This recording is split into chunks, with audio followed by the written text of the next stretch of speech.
So we have a lot of brush on our property that always needs to be cleared. Who doesn't, right? And one of my big priorities for the excavator was to get a brush cutter. So here it is, and pretty happy with it. It's a RUT manufacturing, one of their several brush cutter models, and thing weighs about 500 pounds, I think it is. It is rated at 16 gallons per minute flow rate. Now, interesting, I thought that my excavator, since it's spec'd at 15 gallons per minute, would be just about right for this. Turns out running on the aux circuit, the auxiliary flow circuit, it's only putting about 10 gallons per minute through that. So it won't be able to run this to full capacity. Okay, I just let a little bit of misinformation slip in there.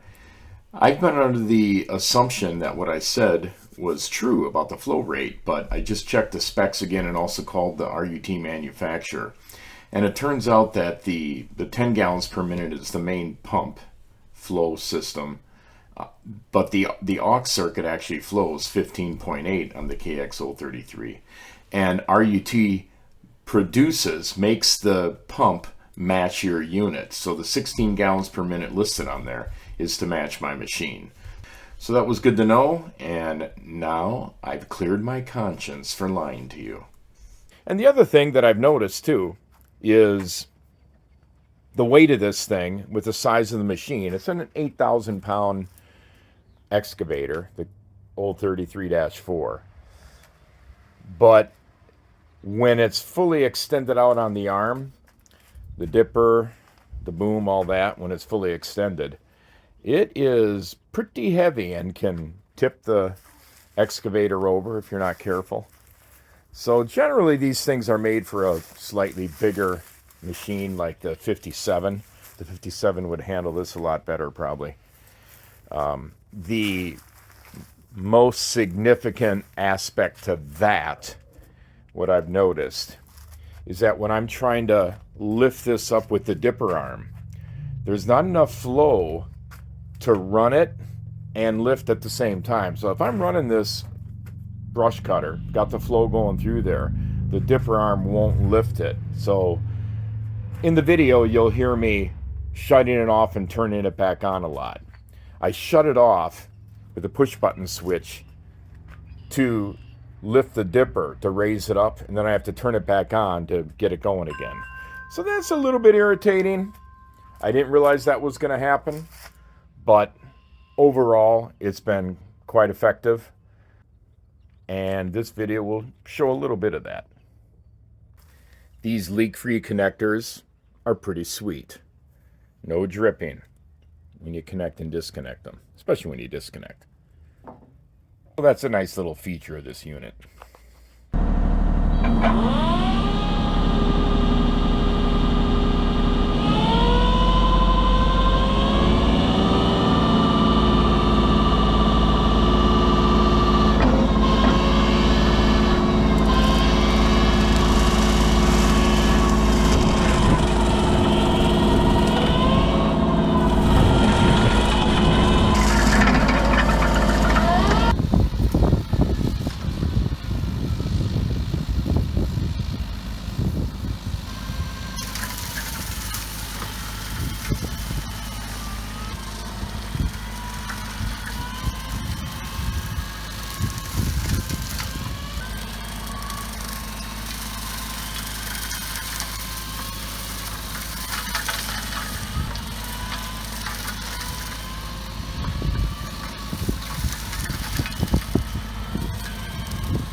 something that occasionally happens with the brush cutter.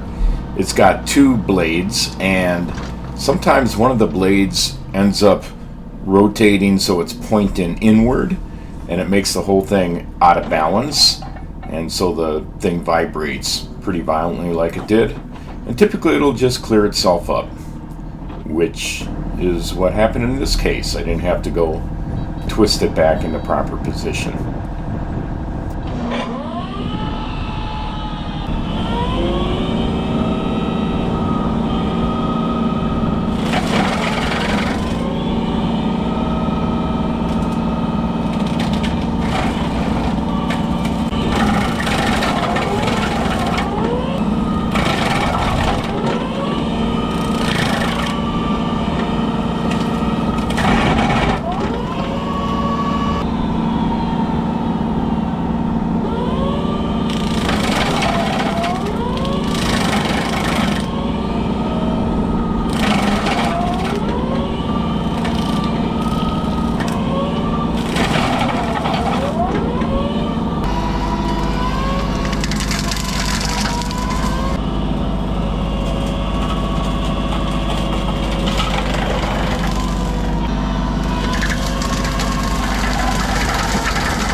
In clearing the brush on the side of the creek, some things are just a little bit too big for that brush cutter, so I cut this tree down with a chainsaw and just pulling it out. And we're clearing this all out to give a walking or four-wheeler path along this cute little creek that's on our property.